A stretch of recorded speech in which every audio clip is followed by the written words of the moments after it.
Hey guys, it's Graham. Last night on the Endurance Facebook page there was a post by Ellie Sinclair showing how the use of dry moly could be used to mark a stainless steel knife.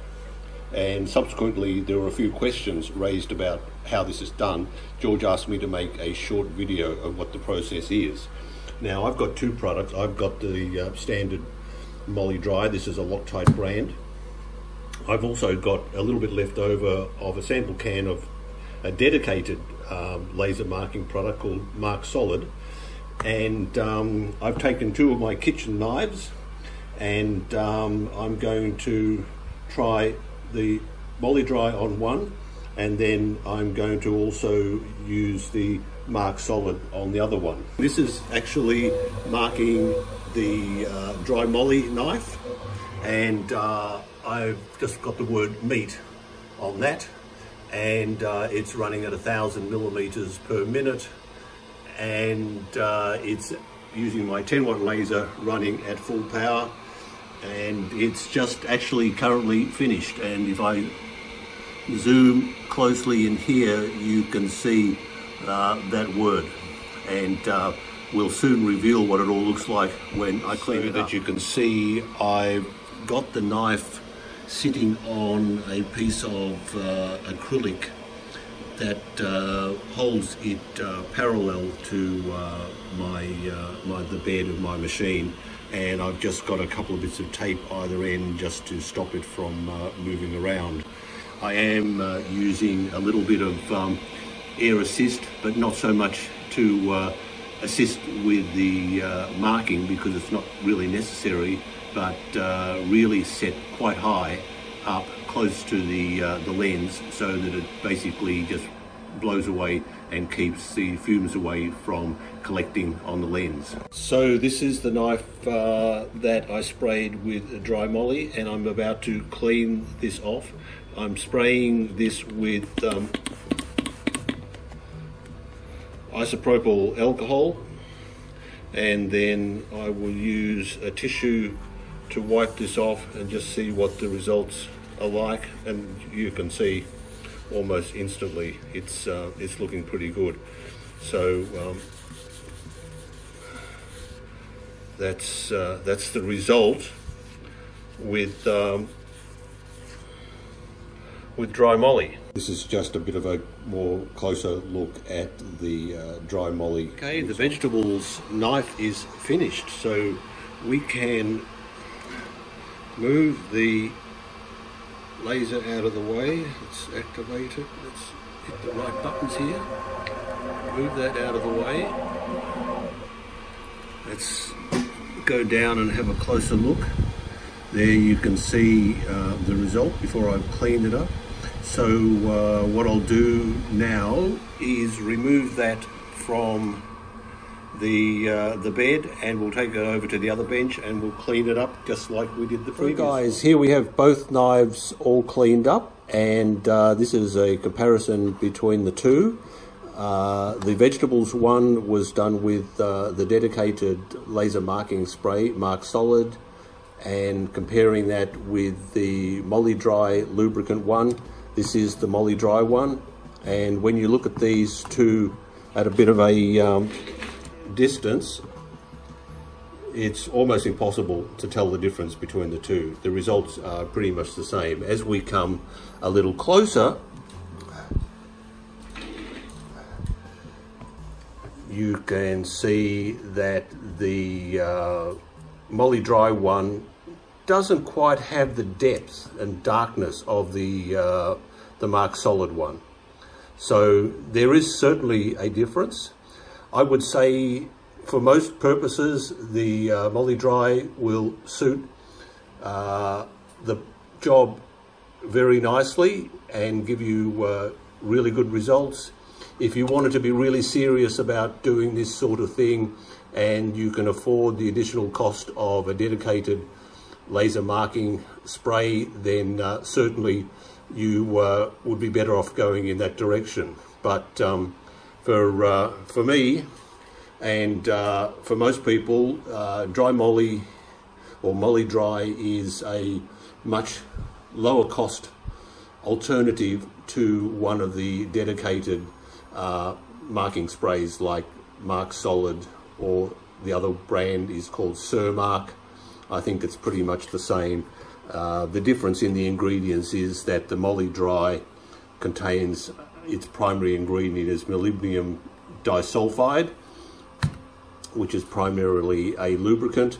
The markSolid chief ingredient is molybdenum trioxide. So there is possibly a difference between those two materials that account for the slightly better definition with markSolid as compared to the Moly Dry. But I not only wanted to in this video show you how to use these materials for marking stainless steel, but also give you a bit of a comparison between the dedicated professional product as compared to the off-the-shelf dry moly film lubricant.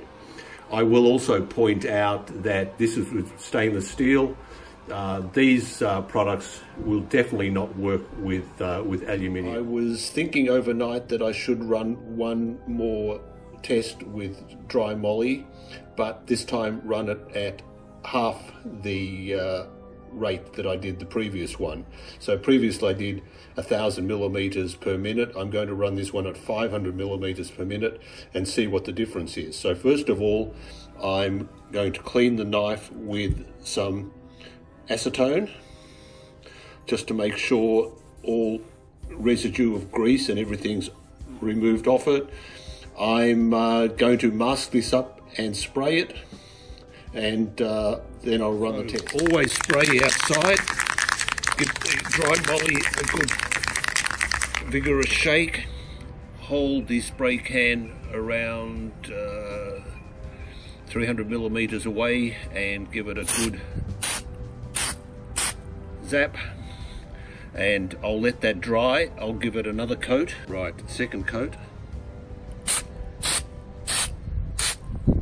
Just using my heat gun to dry off the moly, and you'll be able to tell when it's nice and dry because it will lighten up in colour.